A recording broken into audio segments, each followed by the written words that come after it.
Welcome to our family. No matter how you got here, there's a place for you.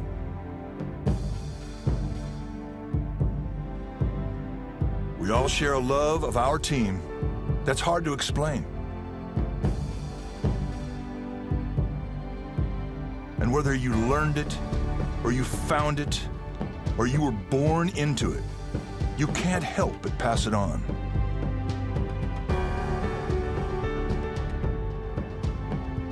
We're all part of the same story, and that's the beauty of it.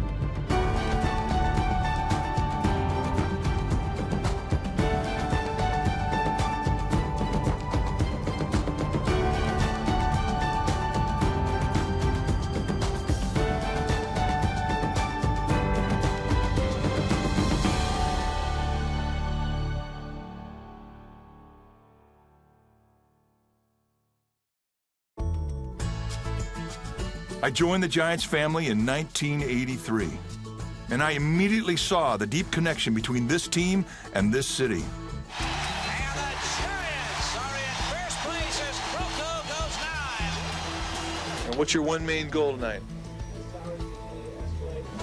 For us to win. Couldn't have said it better myself. I wanted my own family to be part of it too. In a place like this, who wouldn't?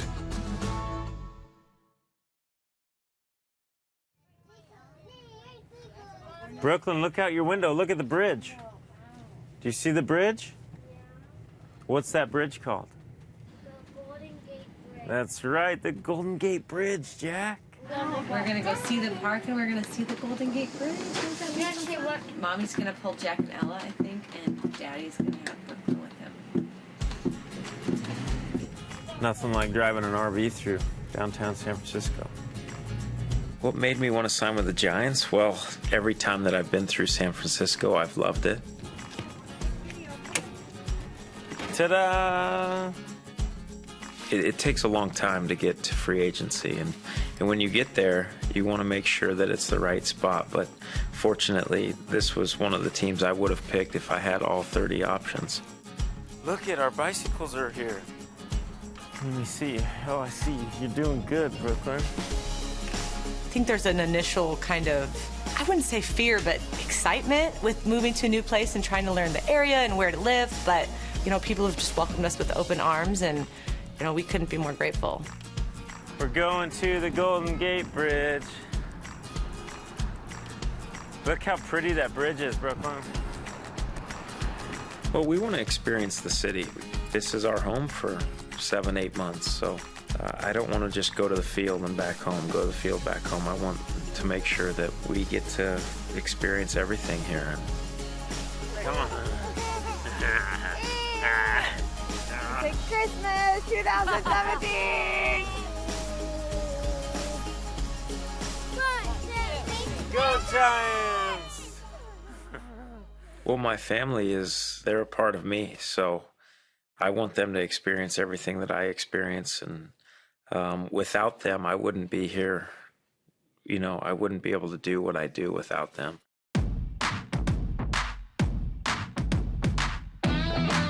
What inning is Daddy pitch? In the ninth inning.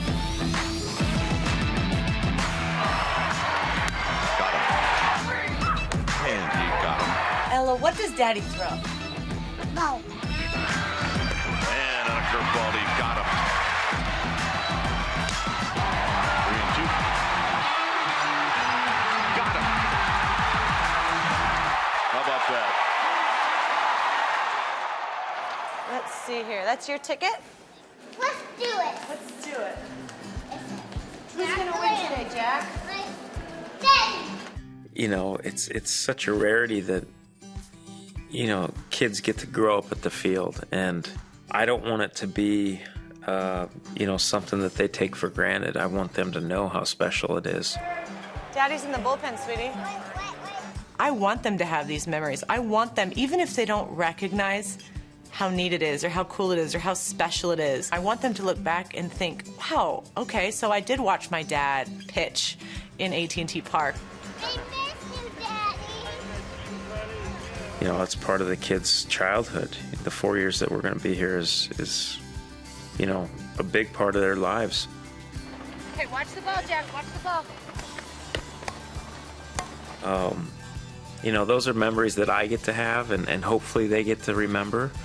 But I think as time goes on, they'll definitely remember it and respect it and appreciate it.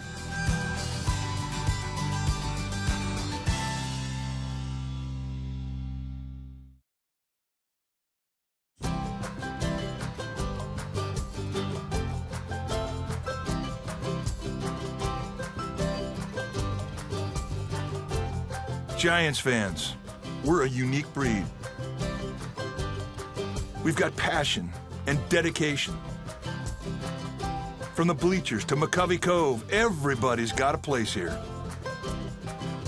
We come for the game, but we're here for each other.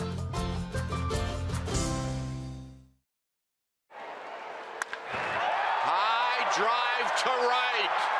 It is out of here. It's the caller, high, majestic, and in the water. To me, going to McCovey Cove is like the fountain of youth.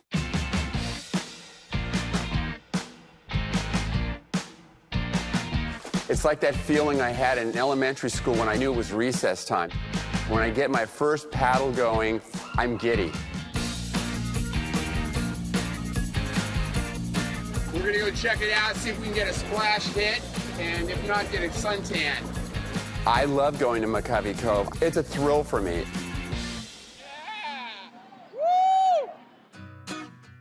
Well, we're back at AT&T Park. Day baseball, and a beautiful day it is.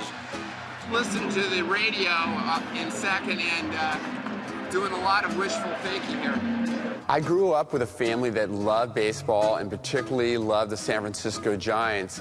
In those days, we would listen to the games on the radio as a family. It was really a family, love of baseball. I tell you, it's great to be a Giants fan. It always is. He's one of those guys who's on the water quite often. Whenever I'm out there and he's out there, we're all going after the same thing, which is the splash hit. There's a swing, and there's a long, high drive deep to right field. This one may get wet. It is gone and into the water. We have one rule, which is the first person to get their hand on the ball or in their net, they own it. You can't like hit somebody or anything like that. But short of that, you got to go aggressively. Every ball is serious. To catch that ball, you have to fight for it. We go really hard, but we're very supportive once it's over. But we're like 10-year-olds for about 5 seconds.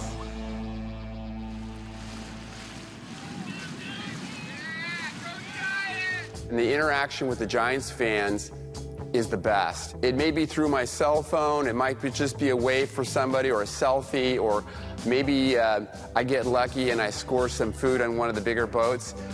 It's all good. Hey guys, hey Martha, hey Jason, you're awesome. A lot of the regulars, we know each other by name. Definitely, it's a good feel out there. My friends down there in that canoe, they have a very tall flag, and they come out in that canoe all the time, and they make some of the best barbecue. This guy in the orange swimsuit, he jumps in regularly, and he will. I can guarantee you he will be in midway through the game.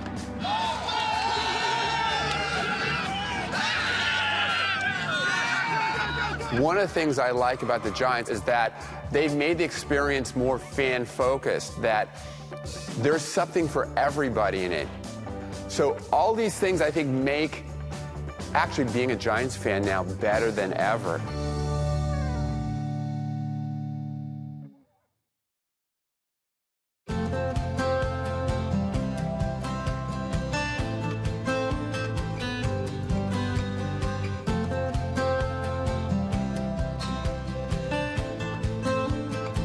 As kids, we look up to our role models. We study, we follow, we emulate. We learn the game and we learn to love the game. And through that, we inherit a legacy.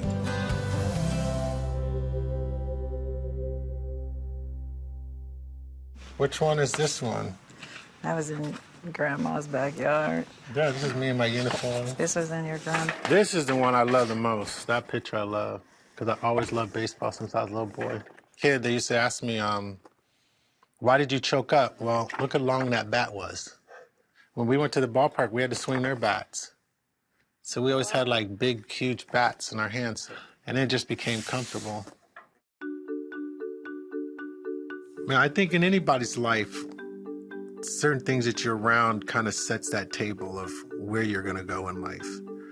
Baseball was what my dad did, and that's where we were, and that's what I wanted to do. Well, I noticed it with Barry when he was little, the day he started walking. And he would always have some bat or some ball in his hand, and anybody that came to the house had to play ball.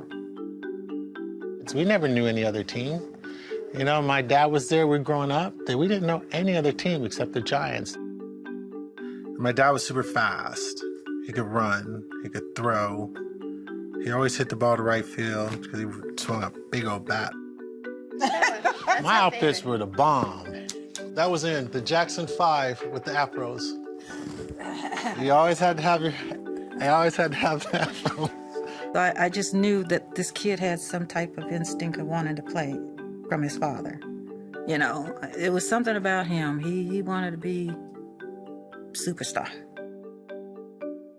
Do you remember Barry as a little kid? Oh, yeah, I remember all about his kids, but especially Barry. As you know, he really liked Willie, and Willie and our lockers were right next to each other. So he would come play in Willie's locker, and I'd always give him a mean look. So he was really afraid of me, you know. But I was just kidding with him. They would run all over the ballpark. We'd tear it down. And the security people would come by and say, whose child is this? We used to wait for Mac to get up because Mac used to hit all the balls in the parking lot. And we would wait, and everyone would have to wait, and we had to say, set, go, and see who can get the ball first. It was fun. It's our little playground. I think he was 5 years old. His mother used to bring him to the clubhouse and say, hey, you got this right here, the little one. So what I would do, I would take him out to batting practice and he'd go in the center field because I was hitting third, and I would always say to him, you stay with me. Wherever I go, you go. You know, and Willie was his godfather, and he really looked up to Willie. I wanted to be like him so bad, it wasn't even crazy. But that's because my dad loved Willie. My dad, everything you talk about, Willie can do this, and Willie can do that. And when you're a little kid, that's all you heard. I think Willie saw the same thing in Barry as his dad did, you know, as far as playing ball. There's something about Barry that they saw that he was determined to do. And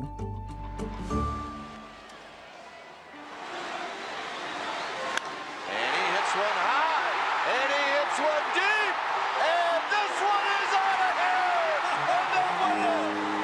I don't believe it. To be in the outfield with my dad and Willie when I was a little kid was what I wanted to do, but I didn't calculate the age difference. I just said, I'm going to play baseball with you, and I'm going to be better than you. So when I first came in 1993, that was the first year that my dad was officially, like, there with me every single day. Everyone's like, why are you hitting all home runs? My dad said, you know, everybody in baseball can hit a home run. Be a great hitter and allow the fence to come into play. You know, I grew up, had a lot of idols that I idolized. Barry was the only guy I would have actually paid to see hit. Deep to right field. This one is on its way to McCovey Cove. Number 500. It's into the water. Unbelievable. I was in a slump before 660. I remember because I couldn't hit it, and because I didn't want to pass my godfather. That was the problem. He said, you better pass me, and then you better pass the next guy too. And I was like, what? He says, you better keep going. 660 out of here. I felt love from one of the greatest baseball players I ever witnessed in my entire lifetime. Not jealous, over what I was doing. Not unhappy for what I was doing. Proud of what I was doing. 750. Once he gave me that torch of approval, I don't think anything was going to stop me from breaking Hank Aaron's record.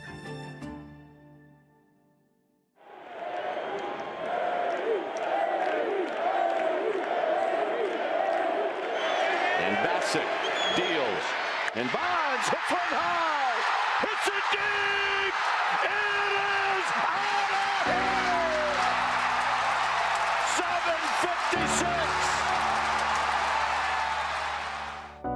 7:56. This family's been entertaining San Francisco since 1958. So my godfather comes here in 58, then my dad comes here and I come back. No one can tell you a greater story in San Francisco than these two families. No one. The only bad part of my career is I wish my dad was there. That hurts. He hasn't been here for a long time. What he could see, his vision, second to none. My dad could see things in me, or my swing, or a picture, or something that I can't even explain it to people. But I wish he was there. I gotta thank all of you, my family, my dad. Thank you for everything. Thank you.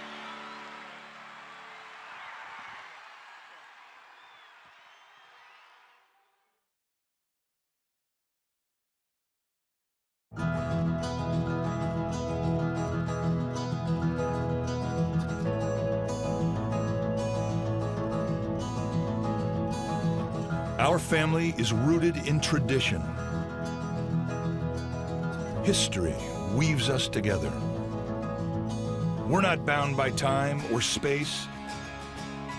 And the great thing about this family is, no matter where you are, you're home.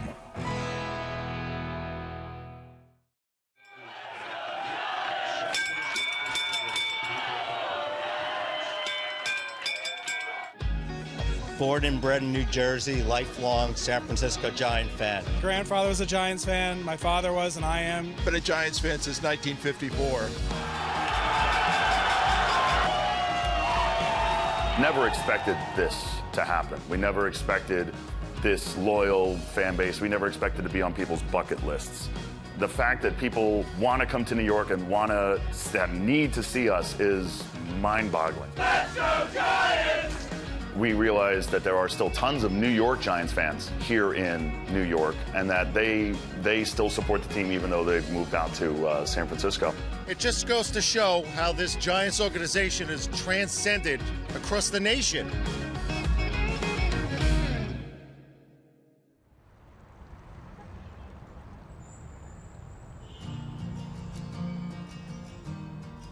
They had a ticket stand up at the very top where people could buy tickets, and they walked down these stairs and into the Polo Grounds. My grandfather went to Giants games at the Polo Grounds, and some of the original stuff that my grandfather, walked on is still there. So that was a thrill to basically walk down the steps. It kind of connected the family.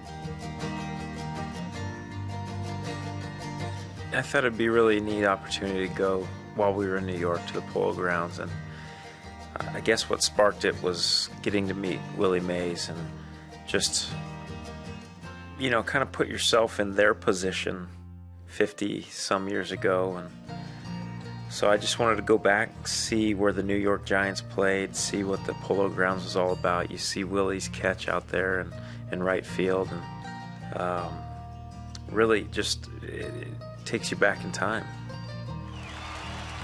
There's a long drive, way back in center field, way back, it is. Look around. Look at all the things that the organization does for the ball players that played here. Legacy is something that if you leave and go somewhere else and come back, that means you want to be here more than you want to be anywhere else. When you have a city that is based on loyalty, and it's always been that way. Once you're in, you're in. Once you're family, you're family. We love for life. And everybody here today, you are standing here and you are not standing alone. You are standing with the person that taught you the great story of the San Francisco Giants. Whether it be your dad or your mom or a friend or your sister or your grandpa, they taught you right. They taught you had to be loyal, you had to love your team. And you have but one responsibility. And you owe it to the person that taught you the good book, San Francisco Giants. You need to pass this story on. Keep this love alive. And when you tell the story, simply tell them, we're the Giants, we're San Francisco, and we're the world champions.